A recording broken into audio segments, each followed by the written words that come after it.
Oling mana bu tortingizni. Yaxshimiz. Tinchlik nima bo'ldi? Sizdan tort olib ketgandim, eski chiqdi. Qachon ketdingiz? Hozirgina boshqa sotuvchi qizingizdan olib ketgandim. Voy, siz tort ish qoidalarini bilasizmi o'zi? Qoidalari qanaqa qoida? Keling, men sizga tushuntirib beraman.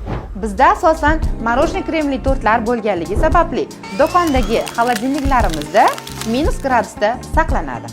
Agar bu tortlarni eritmasdan kessangiz, kesish juda ham qiyin bo'ladi va ko'pchilik bu tortni eski deb o'ylaydi. Agar shu tortni xona haroratida 1-2 soat ushlasa, bilasizmi nima bo'ladi? Tort o'z holiga qaytadi va uni kesish oson bo'ladi. Yeyotganingizda biskvitlari mayin, mazali bo'ladi va siz bizning haqiqiy tortimizni mazasini his qilasiz. Xo'sh, tortimiz mazasi yoqdimi? Yaxshi ekanmi? Zo'r ekan, rahmat yoqqan opa. Uzr, men adashibman, kechirasiz. Hech qisi yo'q.